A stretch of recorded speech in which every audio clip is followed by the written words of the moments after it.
Hi guys, welcome back. So we're doing a little winterizing today. So I'm in zone 7.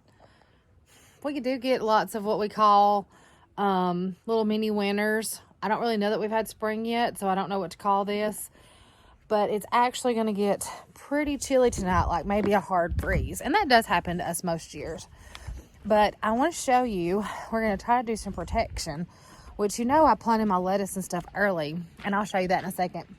But I can't stand for this tree that I'm about to show you gets bit every single year.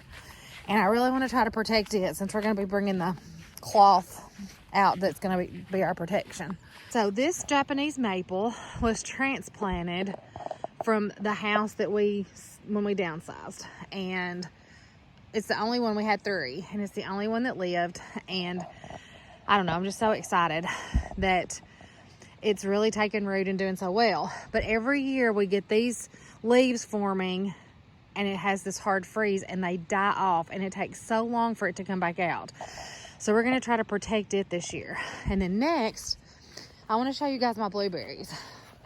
So these blueberries have been here, I think this is our 3rd year with them, and they're really starting to put on a lot of berries. Just look at how many blooms that I've got on this bush. This is just one of my 4.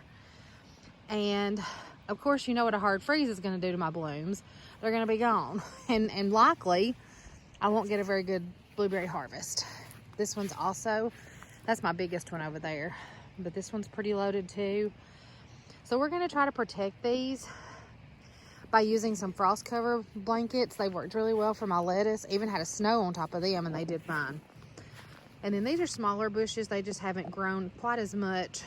And anyway, but they're full. These are really actually full this time. Okay, so now I'm gonna take you over and show you how our lettuce is done. So as you remember, we planted the containers that had lettuce, radishes, and green onions. And just kind of give you a little update. We planted that like the first week of March. So this is April the 9th. So just a little documentation on how well this is doing. We did uncover it today, even though the wind's still a little brisk. The sun was out nice. So as much as we can, we try to open them up so they can get some air circulation. The only drawback I see to what I did is that even with the cover on and a hard rain, they do hold a little more water probably than some of the plants would like. So our chicken protection is still intact, and we've got 2 of our cages over them so that they can keeps the frost cover up off of it. But look at my lettuce. Like, I'm going to start using it like soon. Like, I'm going to be thinning it out. But it really has taken off. So this is my 2 lettuce. That's just a leaf lettuce in the first one. These are supposed to head, although here they don't really get that opportunity. But you can see some of those down there are really starting to get big. And then my radishes, they're looking good. Some of them are getting some heads, but you can see if you look really close, some of the leaves are yellow, and I figure that's just from the excess water. And then we're eating the green onions already. So those are really good. I won't have to buy green onions, hopefully, anymore. So what's nice about that is you just run out here and grab them. And it's like a lot of times you'll have a recipe and I forget to buy them at the store. So it's going to be nice to have those out here. I'm going to kind of show you guys what we're going to use and how we're going to cover the tree so that I can, just give you an idea. We got our stuff from the Johnny Seed company and have been really satisfied with it. We have had lots of cold weather since we planted the lettuce and the radishes, so it's really worked to help protect that, even tender in that germination phase. So I'm super stoked. I'll show you guys once we get everything covered how it looks. All right, so this is our ghostly looking blueberry bushes. The 50-foot in length had enough on there to cover all of them in a row so we can keep it intact, which is really good. So if we use it later for a different purpose, we haven't had to cut it into small pieces.